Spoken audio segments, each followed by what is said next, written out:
Fala galerinha, tudo bem? A história dessa banda é mais que a trajetória de um grupo de rock. É uma saga americana, tecida com threads de rebeldia, talento brutal, tragédia devastadora e ressurreição improvável. É a prova viva de que algumas músicas são maiores que aqueles que as criaram, e que o espírito do sul dos Estados Unidos pode ser selvagem, poético e eterno. Então, vamos conhecer juntos. Imagine só, Jacksonville, Flórida, início dos anos 60. Um bando de adolescentes, cansados do tédio do sul-americano, se juntam para tocar rock and roll. Ronnie Van Zant, Gary Rossington, Alan Collins, garotos com guitarras baratas e sonhos gigantes. Mas tinha uma pedra no sapato deles. E o nome dela era Lynyrd Skynyrd, o professor de educação física. Skynyrd era um cara rígido, obcecado com regras, especialmente com cabelo comprido. Nem pensar. Para ele, aqueles garotos eram o retrato da decadência. E para eles, Skynyrd era tudo o que eles odiavam. Autoridade sem sentido. As suspensões eram rotina. A tensão era constante. E foi dessa briga que nasceu o nome da banda. De forma irônica e genial, eles pegaram Lynyrd Skynyrd e transformaram em Lynyrd Skynyrd. Uma provocação eterna. Anos depois, Skynyrd e a banda fizeram as pazes. Ele até admitiu, com bom humor, que estava apenas fazendo o seu trabalho, e que eles transformaram aquilo em algo muito maior. A formação da banda mudou bastante, mas o coração criativo estava lá. Ronnie nos vocais, Gary e Alan nas guitarras, e com o tempo a formação clássica se solidificou com Billy Powell no piano, Liam Wilkeson no baixo e Bob Burns na bateria. Depois, Steve Gaines chegou para ser a terceira guitarra, completando o som monumental deles, o que fazia o Skynyrd ser diferente. Eles misturaram o blues do Mississippi, o rock britânico, a narrativa do country e a pegada do hard rock para criar algo único, o southern rock na sua forma mais pura. Ronnie Van Zant era o líder, um poeta das ruas que transformava a vida no sul em hinos universais. A voz dele não era perfeita, mas era verdadeira. Quando ele cantava, você acreditava. Em 1973, eles lançaram o primeiro álbum, e o mundo da música nunca mais foi o mesmo. O nome do disco já era uma aula pronounced Elchach. Nerdskin, Nerd. Mas foi a última faixa que se tornou um hino para uma geração inteira. Freebird começou como uma balada simples que Ronnie escreveu em homenagem a Duane Allman, do Allman Brothers Band. Mas a música se transformou numa jornada épica de 9 minutos. O solo de guitarra no final, com Alan Collins e Gary Rossington duelando, é simplesmente uma das coisas mais incríveis já gravadas. Até hoje, em qualquer show de rock, alguém vai gritar, toca Freebird! É mais que um pedido, é um ritual. No ano de 1974, veio o álbum Second Helping, e com ele, Sweet Home Alabama. Essa música é talvez a mais famosa sobre o sul dos Estados Unidos. Ela foi uma resposta a duas músicas do Neil Young que criticavam o racismo sulista. Mas Sweet Home Alabama é mais complexa do que parece. Não é uma defesa cega do sul.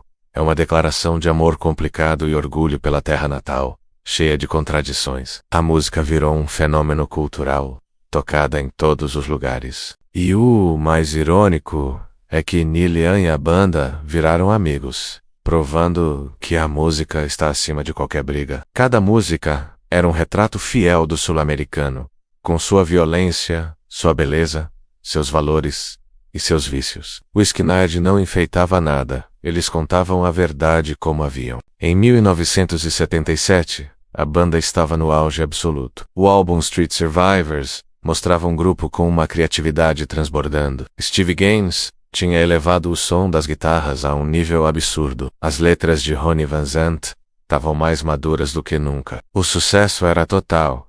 As turnês esgotadas, o futuro parecia não ter fim. E então, o mundo desabou. Em 20 de outubro de 1977, o avião que levava a banda caiu num pântano no Mississippi. Faltou combustível. Um erro do piloto. Um destino cruel.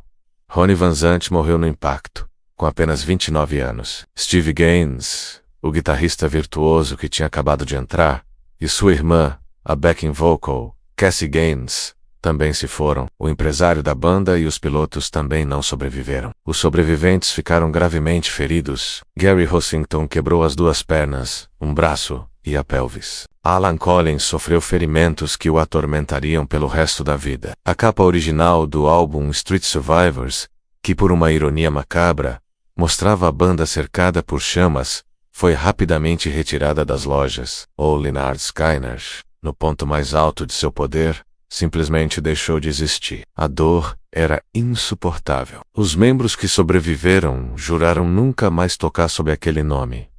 Era sagrado demais, doía demais. Ronnie era insubstituível. Por uma década, o nome Lynyrd Skynyrd ficou em silêncio. Os sobreviventes tentaram outros projetos, como a Rossington Collins Band, mas a magia não estava mais lá. A música, no entanto, tem uma força própria. Em 1987, 10 anos após o acidente, algo mudou. A viúva de Ronnie, Judy Van Zandt, deu sua bênção. E Johnny Van Zandt, o irmão mais novo de Ronnie, que cresceu ouvindo a banda ensaiar e tinha uma voz assustadoramente parecida, aceitou o desafio impossível de preencher aquele vazio. A Lynyrd Skynyrd Tribute Tour reuniu sobreviventes com Johnny nos vocais. O primeiro show esgotou em minutos. As pessoas precisavam daquela música de volta. Precisavam daquela conexão. Johnny nunca tentou imitar o irmão. Ele honrou o legado, mas trouxe sua própria alma. E sim, funcionou. A banda voltou não como uma cópia, mas como uma força viva. Desde então, o Lynyrd Skynyrd continuou. Gary Rossington, o último membro original, foi o guardião da chama até sua morte em 2023. A formação mudou ao longo dos anos, novos músicos chegaram, outros partiram, mas o espírito da banda permaneceu intacto. Em 2006, eles finalmente entraram para o Rock and Roll Hall of Fame e Sweet Home Alabama 1. Free Bird continuam sendo 2 das músicas mais tocadas na história do rock. Novas gerações descobrem o Skynyrd e se apaixonam por aquele som cru, honesto e indomável.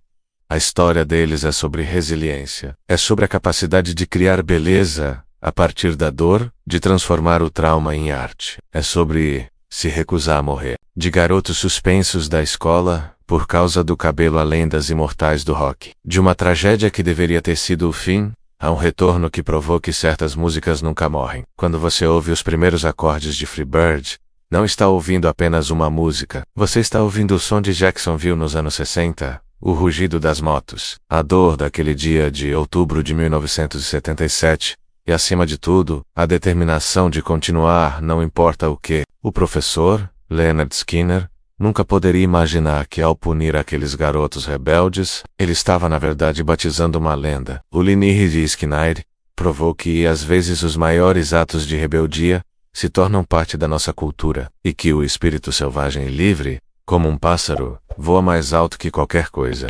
Obrigado por ficar até aqui. Inscreva-se, curta, compartilhe e comente com respeito. Valeu e até a próxima.